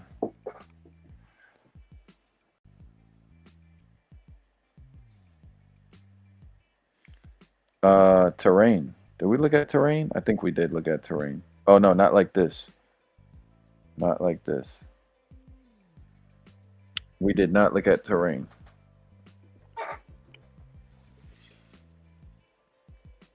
Lots of mountains on the Hijaz region, western side of Saudi Arabia. Also, I think they call those the Andes Mountains down there in South America, and through the western part of the United States up into Canada. Seen those mountain ranges. Oh wow, New Zealand and Papua slash Indonesia, I think, very very mountainous. Those islands very mountainous. Even in hmm, the guy also talk about the Himalayas as well. The Himalayas, and also I'm not sure what the mountains are called that run through around like Italy. Not sure if you know, Kareem. Let me put the tilt on, get a different perspective here.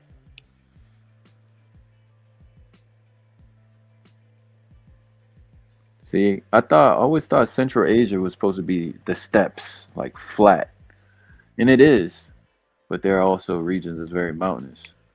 The Alps, okay, the Alps. And Kareem, what about the natural border that separates Spain and France? Right, the north of Spain. I think that might be a mountain range or some highlands, maybe that separate it.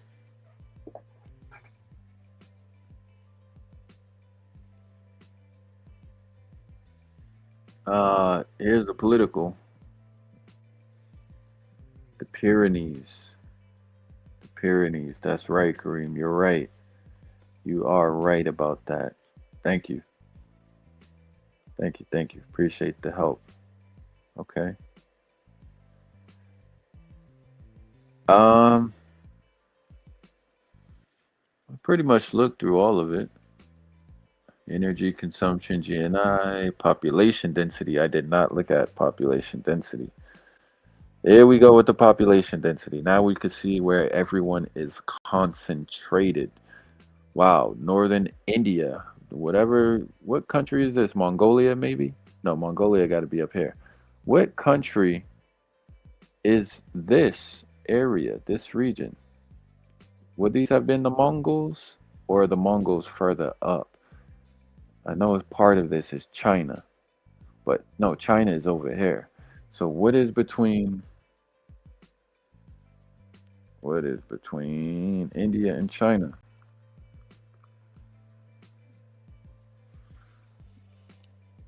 The Himalayan, Nepal, Bhutan. Um, oh, it is. It okay. Part of it is Nepal. Yeah, Nepal and Bhutan. Yeah, Nepal and Bhutan.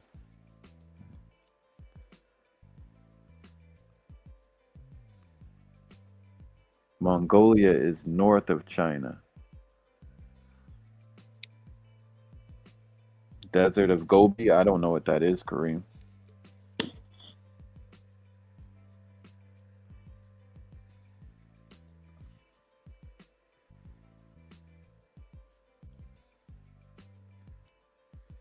Hmm.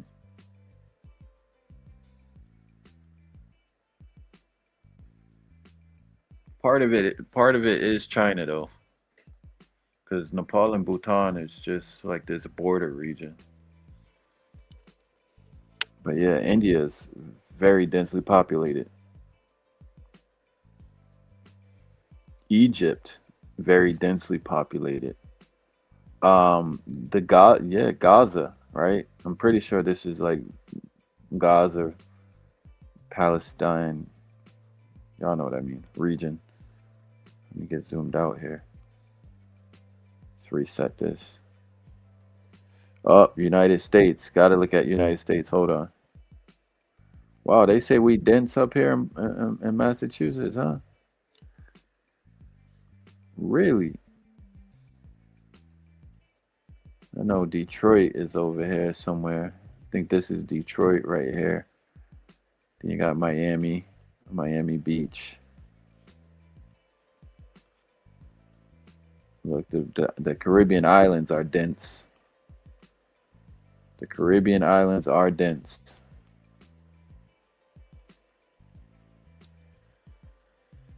Um, the eastern side of Australia, China. All right, what is this right here? Is this the Philippines or something? What is this? Indonesia? I gotta get better at my geography.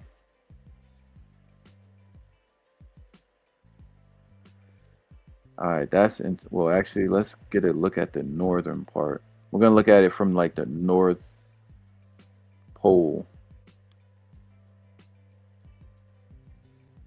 region. Britain,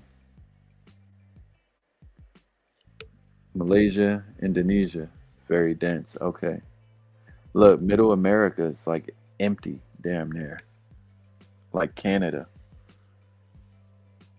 Look, okay, I can see Anchorage got something going on. That got to be Anchorage right there.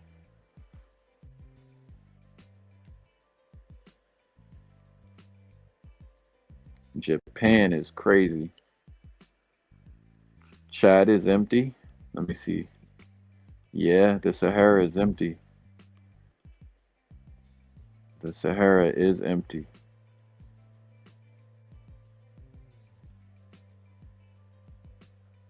Yeah.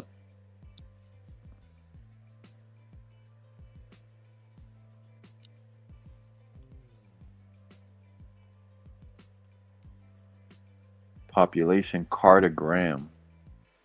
Most populous countries. Green, China. We know that. India. This is weird. Why they make it look like this? Oh, I guess did they inflate it according to the population size? I think that might be what it is. Like it's inflation according to the population. I don't know. This is the size of each territory shows a relative proportion of the world's population living there. Okay. We're gonna look at this again. So we know green is China. India, look at India. India is fat. Red is Africa. Brown is Africa. Egypt is seems in Nigeria, very densely populated. Bring that back. I'm pretty sure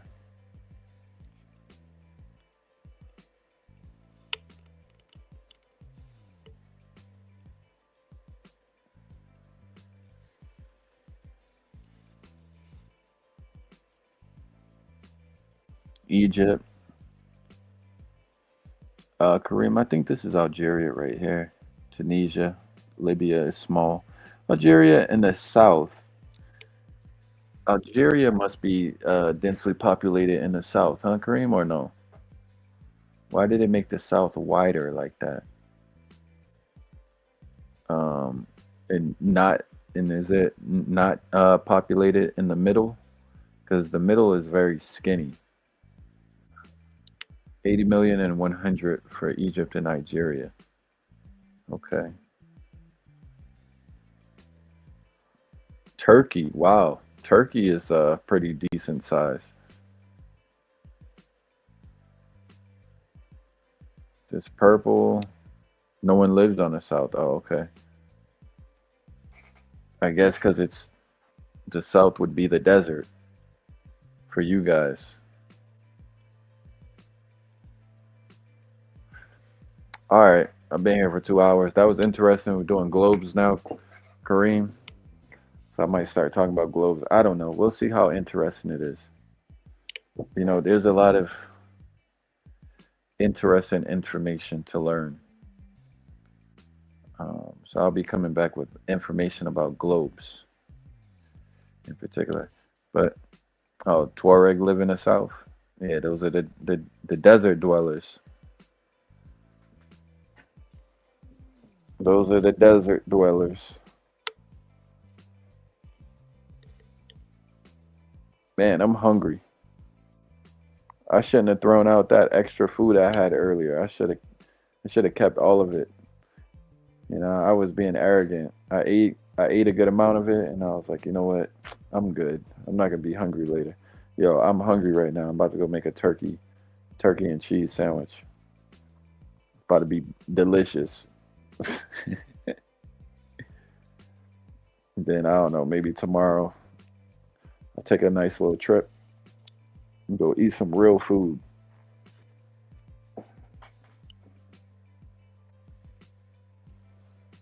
All right, peace out. Have a good night.